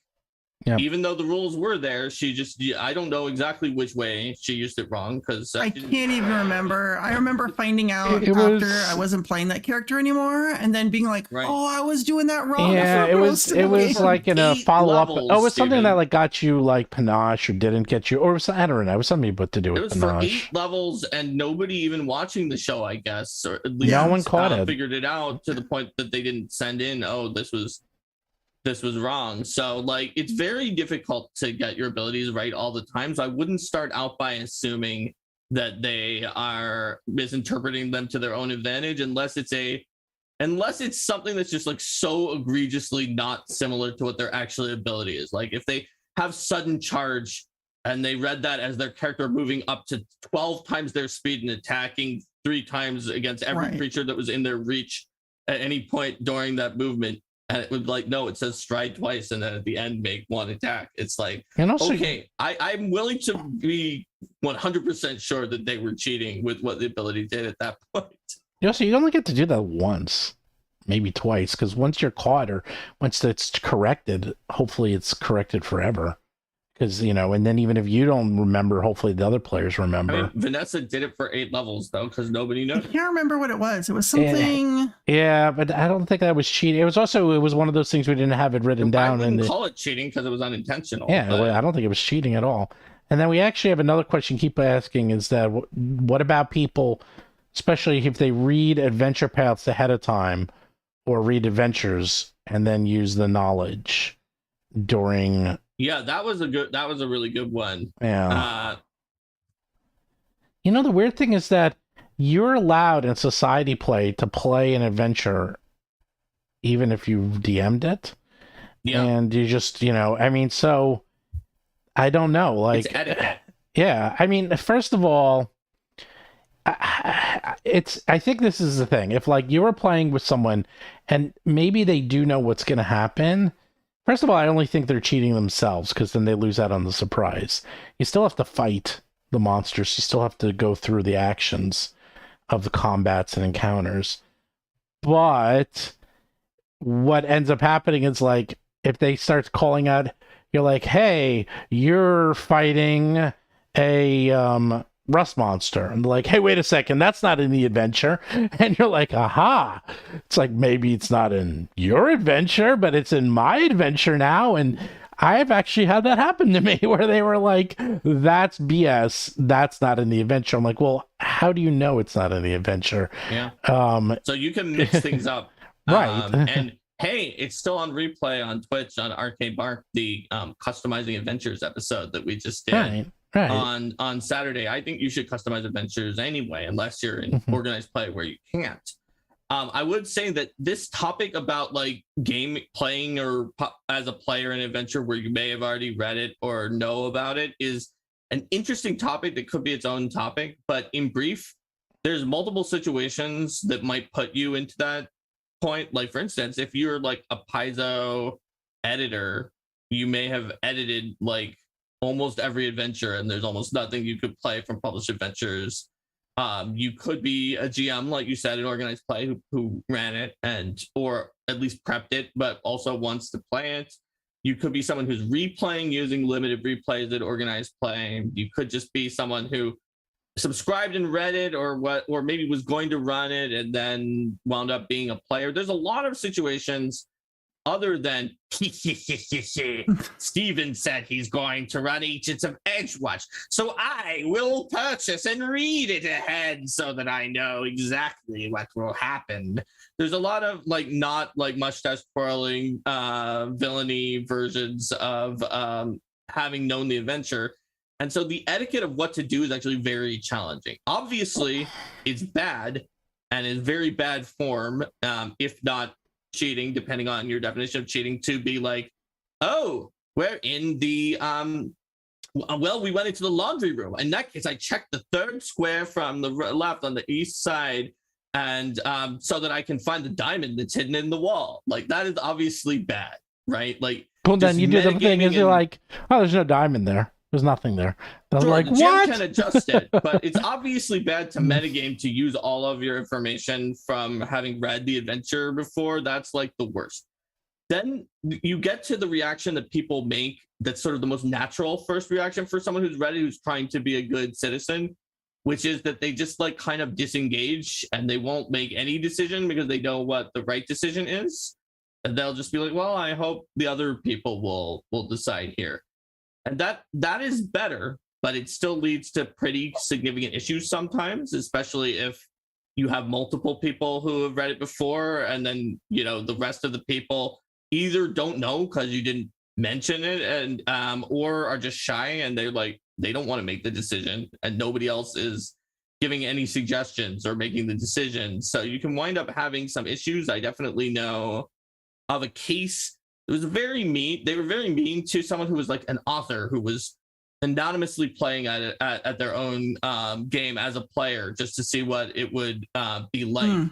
And they were the very sit back and not, they ran their character completely normally, but they didn't like offer advice or help make decisions. And at the end, the group was just like, I'm really upset. I wish that I had known, like they were not helping with decisions, and I would have wanted someone who made a decision. For me, I would have loved to have an author at my table, but that group didn't. So what I try to do, which is by far the hardest by huge amounts, is to simulate myself if I didn't have any of the information, because I know myself and I know my habits. I know what I always try to do in certain types of stories and adventures. So if I know how my character thinks as well, which I generally do, I simulate myself playing that character without any of the information. Even if I know it's going to do something horrible, I will suggest it, even if I know it's actually exactly the right answer, which it is with a decent percentage of the time, because I often, like, it's not that hard to pick the right answer in some of these adventures. They try to make it easy for you, right? So, and then I tell everyone else, I'm just going to do what I would have done no matter what. Do not assume that I'm taking you the right path. Engage with me the same way that you would if you didn't know that I already read this, because I could take you somewhere terrible. Yeah, I've done that a couple times. I play generally straightforward, or even, I want to say, uncreative characters. The type of characters that kind of just, they go on, they do their thing, and when initiative is rolled, you know what to do with them, because then I can't influence it, right? I try not to be the wizard who can be like, I can teleport us to the BBEG's lair. Like, I try not to play those, because I don't want to give them tools that that I might accidentally allow them to take advantage of, where they're mad later, like the GM's upset that it's like, oh, you were the author and you're the one who suggests teleporting to the end of the adventure. And I'm like, that's what my character would do. I play straightforward, fightery, barbarian-y, martially type characters who don't have as much creative solutions as some other builds might. That way it's really easy. Is that the word you're looking for? Not always, but that way it's not. I actually played a lore warden type character once, but it was still like in combat. I do the combat thing, but I'm still smart. I'll still make the checks. I'll spend time to recall knowledge or whatever and like identify things. But okay, help people out. I have a question. Sure. And this will probably be our last one because we're wrapping up. First of all, anyone has questions, now's the time. Hurry. Get your questions in. Are we taking a break or are we finishing? Oh, we're going to finish because it's been an hour and a half. We usually try not to go more than 2 hours. And saying now we're going to stop means we'll be done in half an hour. So this actually happened to me. Okay. And this was Pathfinder Society. And I got level 11 characters. I've actually mentioned this on the show before. And they were all friends. They all played with each other. And I knew I was in trouble when they were like, okay, let me explain to you how this character works. I was like, oh, great. And this was like the last hurrah before they all became level 12. And this was it. They're not going to venture anymore. And this was the game with Mythic. This was the year that Mythic came out. So what they did was... Oh, was that one series where you temporarily gained Mythic? Yeah. It was where there was some mythic creatures in there. But anyhow, so I get the highest level, and they weren't breaking the rules, but I do remember that they would be, okay, we get into a dungeon. The guy's like, oh, I'm in the dungeon. Fine. I turn into like mud form and or you know earth glide and map the whole dungeon and figure out where everything is. And I'm like, ugh, great. Okay. You win. And that's the whole game. The game was, oh, they were in this meeting. They were all meeting in an inn and it was on the water. And a fight broke out. So the guy's like, oh, I take my adamantium sword and I start breaking all the supports and I just sink the whole thing into the ocean. And I'm like, ugh, why? Like, what is the point? Like, they're literally. Wouldn't that get the society in trouble for? It does destroying now. the tavern? It does now. Like, this was As just. of Starfinder and now second edition, there's infamy points, and Yeah, that yeah, 100% would be an infamy point. But As this long was as the GM warns the person that they're going right, to get infinity. and they were just. Yeah.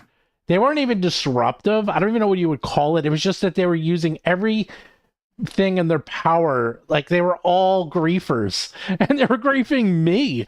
And I'm like, is this cheating? I don't know what this is, but it was doesn't sound like terrible. cheating. It just sounds like very paint outside the lines play style that could be difficult for some GM styles to roll with. Well, also because it's like, well, you're at Gen Con, you're in the special. You're all grouped, like, you know, you want to have a fun experience. I don't want to be the mean GM. And after a while, I was almost like, okay, fine. I'm not even going to GM. You guys just tell me what you're going to do because it doesn't seem to matter what I have to say anymore. You're just playing this game and I'm just here to watch. And that's kind of what ended up happening. And it sucked. Sorry. But I will tell you what happened. The very next year, and this was the one that with the time travel. That was an excellent special, by the way. And I get assigned a group. The first one with the time travel or the second one with the time travel? The Never first mind. one. Continue. They were I think it's the all first one, level 'cause 11. He was trying to say that the one that he ran before was Siege of the Diamond City. Yeah, that was it. It was excellent. So therefore, it would be Legacy of the Stone Lords. It was really good. And they That was really good. they again, I got a level 11 group, all friends. Last hurrah. I'm like, oh my god, 2 years in a row. So this time though, I love those tables. Yeah, I know. This is what ended up happening. I literally said to them, I said, here's the deal. You're going to win. You're level 11. It's society. It's already fairly easy. So you don't go crazy and I don't go crazy. Let's just all agree. Let's just have fun. And I even told them a little bit what ended up happening. And you know what? It was the exact polar opposite of the other one. Sure enough, they knew they could have just gone crazy, and they didn't. They weren't using their most powerful spells and most powerful abilities. They were almost like playing at the lowest level, even though they were 11th level, and everyone was excited. And you know you have a good game because by the end, everyone's standing up. And when everyone's standing at the table, that's always a sign of a good game because everyone's like, oh, they're really into it. And I remember at the end of that adventure, they had to get out because they were like teleported in time, and then if you don't make it out in before the time thing gave up, like bad things happened. And I remember they were like, oh, blah blah blah, and they were saying, okay, you run out, and as they're leaping out, the announcer is saying time's up. And I was like, wow, it was like a movie. Like they literally jumped out and made it like as the door closed. And it was a great adventure. And that's because they didn't go OP. And I don't, again, is that cheating? No, I don't think it's cheating, but they weren't playing out of their minds trying to win at Pathfinder. So, you know, I don't, you know, again, is that cheating? No. I don't think it is. I think people just have different play styles, and that's okay. Yeah. Like, for example, I ran Siege of the Diamond City, the same one that you had a group that was 11th level. I ran it for the even higher level, the Seeker level, the already higher level one. Yeah. It was the only one at my venue, which had like 20 some tables. And so my Seekers were completely overpowered, but there were also some ridiculous mythic things that were in there that were very unfair that were on my side. I remember playing that one. I got we managed to, depending on what you consider in terms of temporary resurrection, a kill or not, the fighter managed to die either 3 or 4 times during the adventure, just because of some of the ridiculous stuff. But they were absolutely ridiculous. But it still was a fun game like the one that you were describing because of the meta ironically enough. Mhm. So the seekers at my table were very experienced. So they said dollars to donuts. Most groups always miss that you can go outside the walls and defend the area that's outside of the city. They will see the 4 districts and go to one of those. So we're going to go outside and we're going to defend that. And they were so powerful, even though they weren't invincible. I was killing the fighter multiple times, but they would churn through the encounters, and they were single-handedly almost, but not quite, dealing with that district. And they were right. All 20 of the other tables were in the other 4 areas. They were the only ones out there, and they weren't quite putting out enough to handle the area was turning red. So the table that is the highest level are also like venture captains in game, and they're the high level ones, and they give out boons when they succeed. So I sent a runner from my table that was one of my players to in character give a venture captain speech as they were giving the special boon to the other table of like, we need people outside the walls to come help because we're the only ones out there. And I described it to them. I was like, there's this horde of demons outside the walls and you're the only ones there. And so it was actually made interesting just by the meta of where people were going, even though that group was very overpowered. And in the end, they actually didn't quite make it. They did bring more people in, but it wasn't quite enough. And they got the second to best success possible but rather than the best possible success at the end of the adventure. And that was, that was something that was really exciting, even though they were playing at the most powerful possible levels and they were crushing it. Like, to understand that one table of high level people almost doing enough to handle 1/5 of the stuff when there were 21 tables is absolutely obscene. So basically, if it says you can do it in the rules, it's not cheating. But it might not necessarily be fun. Yeah. It's all about the social contract, as I've been saying the whole time. Well, and I told you about the 32 attacks per round character. I rarely got to that high. That was a theoretical maximum. But yeah, they had to attack you first. Right. And one of the ways I would play, disclosure, I had several very broken, cheesy characters in first edition. I'm not going to lie. That was part of my fun of knowing the system well enough, is like, how can I tweak it in different ways to do things that you're probably not supposed to do? But when I would play those, and this is where the social contract comes in, yes, I could probably just push the I win button every turn or every combat, but instead it was a lot more fun to hold back. And then when things started to go sideways and it looked like, oh my gosh, we're going to lose, is when I would be like, okay, let's pump this into overdrive. Now we're going to use all those big abilities to make sure that we save the table, and then like chill out again, unless that happens again. And that was generally pretty well received, because then people could still play their regularly powered characters that the game intends for you to make, and have a good time. But then, like, if we start getting into trouble, there's a safety net there. And so that's how I'd usually play mine, and that was still fun, even if I only got to do that once every 4 or 5 tables. It was still fun to do. That's basically how back in the day, like the Boston Lodge, like most of the players were, is we had something ridiculous and we just wouldn't use it unless we needed to. Like I had a wizard I played up to seeker levels who I just used cantrips over 90% of the time. And there was one funny story where the paladin used Aura of Justice, and I cantrip critted an Oni for like 70 some damage and killed them with Acid Splash,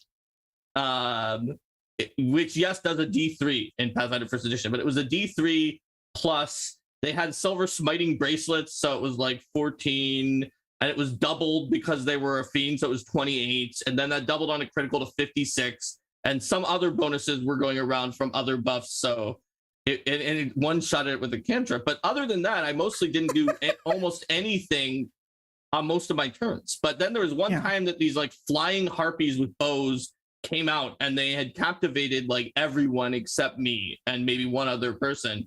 So I was like, okay, I guess it's time to win. And dazing, what was it? Dazing, what's the flying? Ball lightning. Dazing ball lightnings, okay. Yeah. And then the fight was not over because that mostly just meant that the enemies never got to do anything. But eventually the captivation ended because the enemies couldn't do anything and my allies killed them. And I could have done that at any time, but that was only because they actually were probably going to die if I did. If I just kept doing cantrips at the point where I was one of 2 people who was around and everyone else was captivated. That would have been it. Yeah, I had a similar thing, but my go-to I win was an what was it? Maximized, and then the one that's 1.5.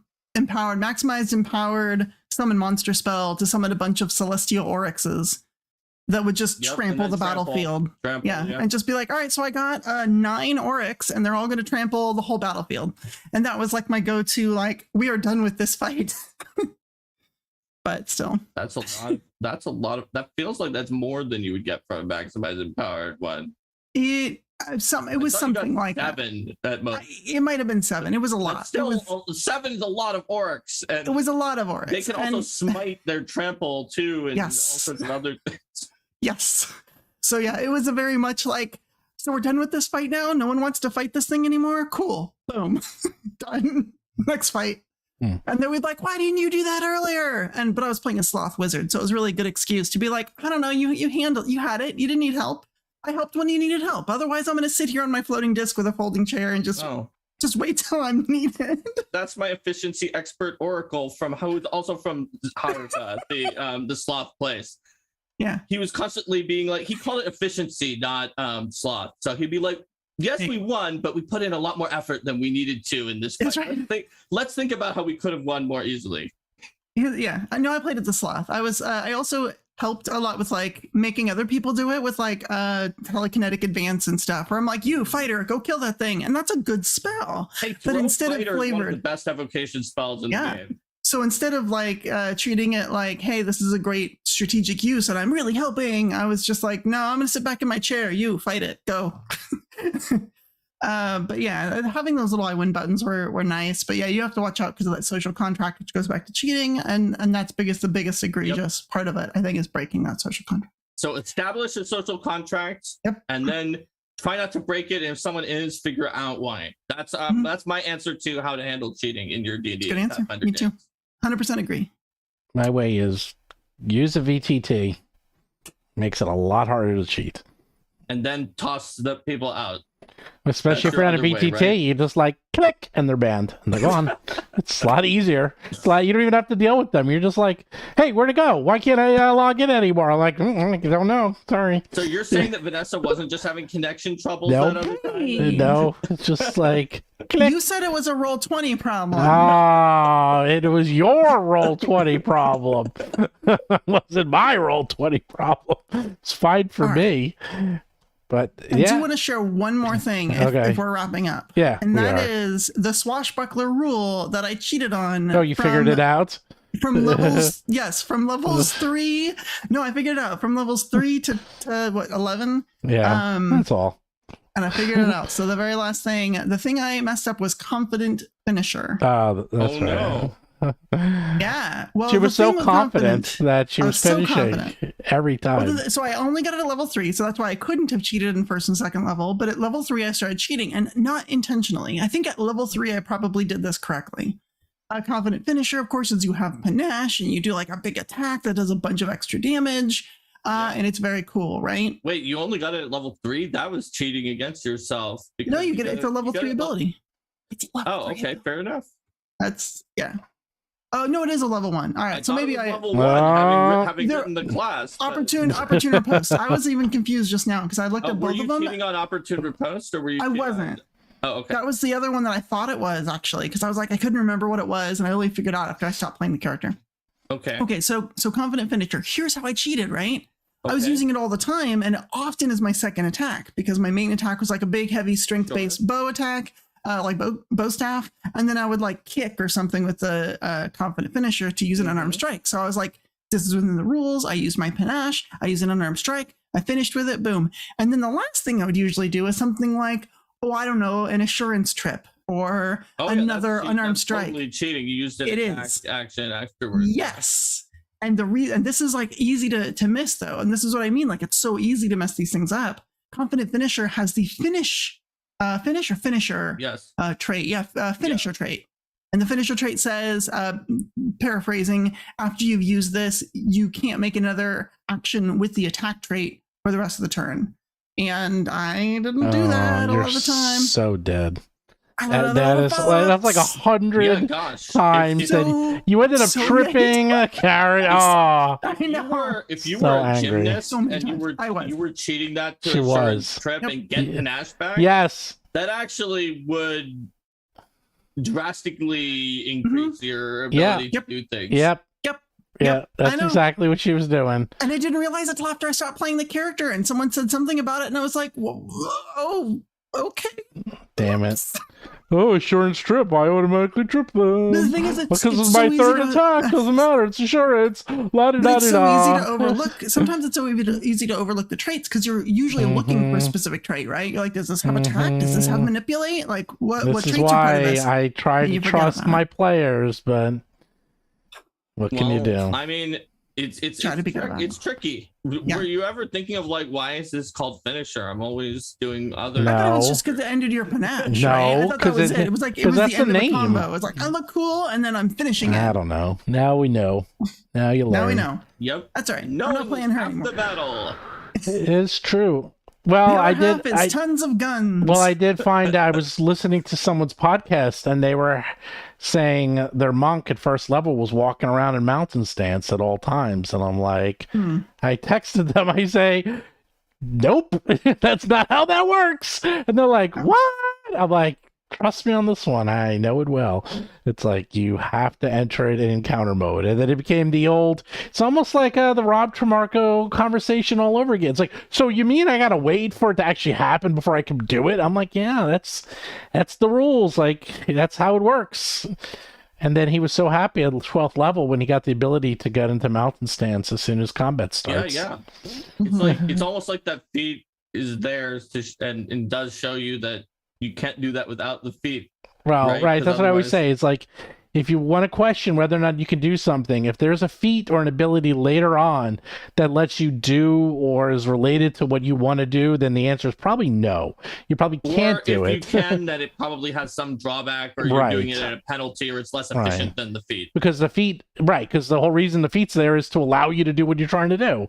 And it's like, should I be mountain stance the whole time? It's like, well, then why would you take that feat at 12 Like people have level? asked in PF2 and PF1, like in PF1 they were like, wait, if I hate that Rogue had in PF1, people said a rumor monger talent, because that means no one could ever spread rumors if they're not a rogue. And if you look at the rogue rumor monger in PF1, which had some of the most complaints of any rogue talent in all of PF1, and rogue talents already had a lot of complaints, it actually spreads rumors at an unbelievably fast and powerful rate, ridiculous. Yeah. with a ridiculously easy check to spread them even throughout Absalom. And the amount to which everyone in the city believes the rumor, as stated by the rumor monger talent, is absurd. Like, you can roll something that like any rogue would be able to do pretty easily because the numbers are easy in PF1, and just be like, yeah, it is taken for virtual facts in all of the city, like in a day. And it's like, no, this talent lets you do that. Obviously, you can also spread rumors at a rate that is considered reasonable by you and the GM if you don't have it. And maybe it won't be considered complete fact by Absalom one day later. So, like, there are situations where you can do things that a feat lets you do, but you probably can't do them as efficiently. Right. So I haven't seen a chat in like half an hour, so I don't know. Yeah, if this maybe is... they all left when you said there was just a half an hour left. No, I just don't even know if it's working. I mean, not even my auto chat's It's working. working. I saw your chat. I know. I saw it. Well, I guess no one's chatting Well, with it looks us. like Vanessa doesn't have to do anything silly because we're not Yes, even. I Close know, to we're not even 50, so close, you don't and- have to worry about Well, it. you know what? I think it's summer. I think it's people are just out and about. So, oh, well. So That happens. that happens. No silliness. No silliness. No live silliness from me. If you want silliness, Well, you'll we have were to getting listen 50 to Three Ring Adventure. yeah, we were getting a lot of 50s with the other games, but I think people are just out enjoying the summer. So Probably. isn't today the longest day of the Ollie Wright year? says that they're shunning Vanessa for cheating No. on finishers. That can't be true. Well, May your boat be ever oily, Ollie. Jeez. wow. All right. So, any final thoughts of what to do with cheaters other than to boot them and kick them out? Just talk to him, honestly. Yeah, just have be that like, 50. why are you doing this? Stop it. just because my story that I told This before turns into a eventually ended big with cheating fight. the person because they were also disruptive. You can Yeah. try to do it. Well, if you want to avoid a fight, listen to what Vanessa said. Talk to them privately. Oh, you still get a fight. Demonstrate empathy, and you might be able to avoid a fight. If you talk to them, if you call them out in the middle of everyone, where you'll create a fight. You'll create a fight where you're just like, "Oh, you cheated." That was not a natural 20. Just like right in front of everyone else, you're giving them all the incentive possible to double down and to like kind of defend themselves out there. So you need to, if you talk to them more gently, then you're less likely to have a fight. They might still fight you. It depends on the person. I welcome it. You would. I would. Well, because usually it's out in the open with public, and it's like, what are they going to do? Anyhow, so we have various different ways of dealing with cheaters. Again, I say online. That's the easiest way. You're online, click a button, they're gone. Don't have to worry about them ever again. And with that here, where's the Vanessa button? Let me click that. Hey, Oh, I'm kidding. that's not nice. I Why would know. you do that? That's so mean. Oh, wait, what did you do? I didn't do that. Vanessa did that. I totally did not do that. Okay. No, she didn't. You got me. That was actually that. You know what? You get a hero point. That was really good. Or maybe a villain point. Or maybe a villain point. That was a good joke. That was a good joke. Just like, damn, I like that. Uh-oh. I'm quick. You gotta watch me. You are quick. That's why you're on a show. That's why you're on a live, semi-live actual play. Because you guys are fast. You guys are pretty fast.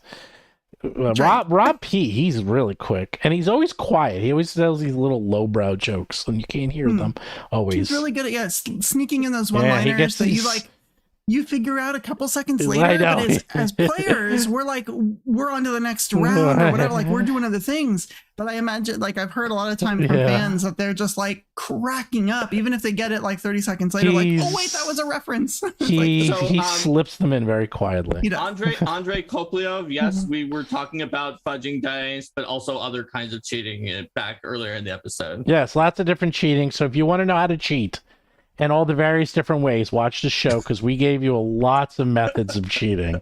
Gosh, that's not what we intended. It's not what well, we kind of did, indirectly. Yeah, that's true. Vanessa even talked about like buying a die. That you know what? I've seen those, though. Those dice, the double 11 die, like, I've seen those around. Yeah, they exist. You know what the thing is, again, I wish I had it right near me. I don't have it. You pull out the big D20. It works every time. If you're a GM, so I'll give you advice. Here's my advice.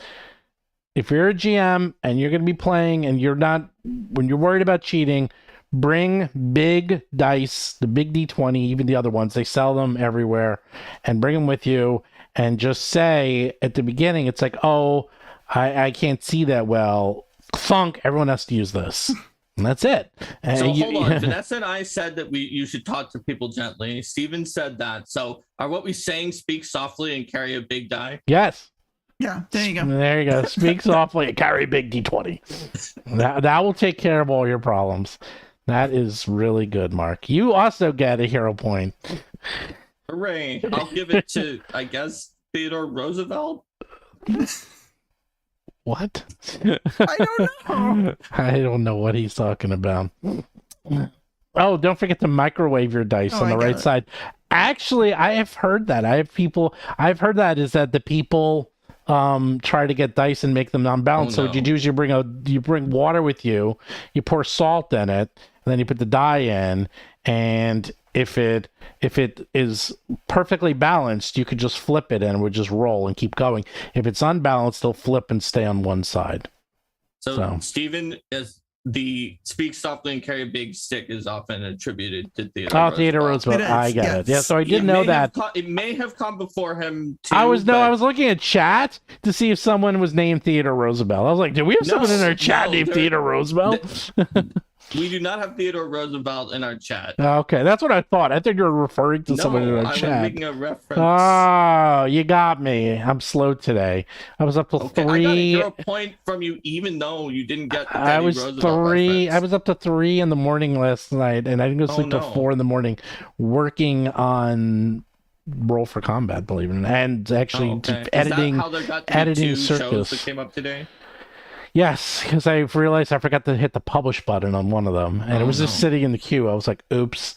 So I had to catch up. That's what I was doing at like 2 in the morning. Like, oh crap, we're so far behind. So I was pressing all the buttons and catching up, and then I couldn't fall asleep, but I still had to get up early, so I'm exhausted, and I have to go drive like 5 hours. So Oh no! see, Well, look, let's I let's say said bye. 25 minutes ago we were going to end in 30 minutes. So there you Yeah, go. you were right. So, bye everybody, and thanks for watching. And we'll see you next time. And if you want, you can watch me and Linda Oh, that's on right. Arcade Mark in just 6 hours now.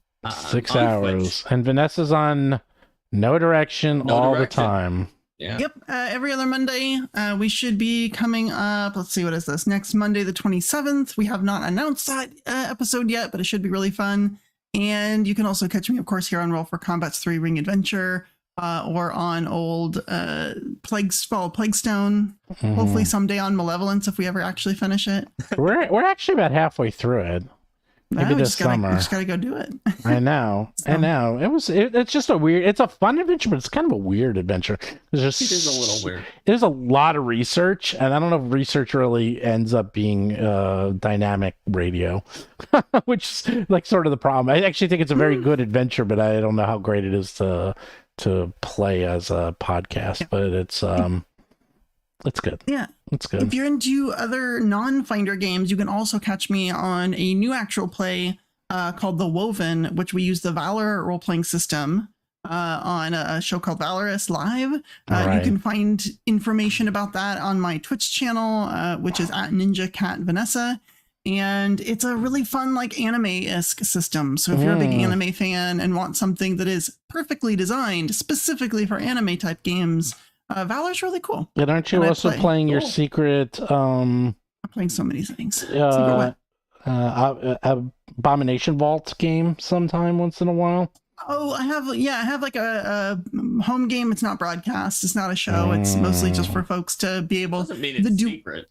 It's not secret, but it's like a lot of folks that have that play a lot of actual plays like myself that sometimes want a home game that is not a show, so we Yeah. can just sort of relax and not worry about being on all the time. And so that's sometimes we tweet about that. I know Ryan Costello's in it, and we'll talk about it on his blog. Mhm. Oh, and I play in Fly Free or Paizo, which is a bunch of Paizo freelancers and editors who are playing through Fly Free or Die, the Wow, Starfinder adventure. that's a So- lot of games you're in. And that one also isn't live, but we do live tweet it, so you can see memes and silly things. that we do. That's a new one. I've heard a lot of different live plays. I've never heard live tweet.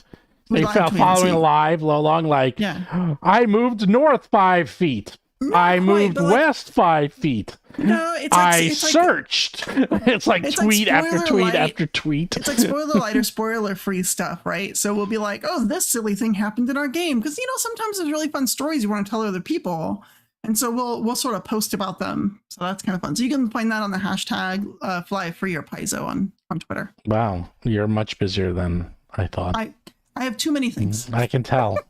I have too many things, but most of them are secret. So Yeah, it's true. I have some of those too. you do too. That's right. You have a lot of secrets. Got a big one coming. Couple Really? months, hopefully. Oh boy. Months. Oh I'm sure you'll have boy. me back when it's not a secret anymore. Wow, you got to have us on your Woo. show too. Talk about our I will. Yes, I do want to do that. Eldamon. I do want to talk and, about Eldamon. Eldamon and ancestries, and we have too many things to talk about. Yeah, the We have ancestries are too going to many be cool. things. We always We have always do too many things, but I think too many things is better than not enough. Yeah. All right, see, we made Cool. it exactly 2 hours. Woohoo! We're awesome. Good. Go on us for timing. I'm tired. All right, I'll see everyone next week. Bye.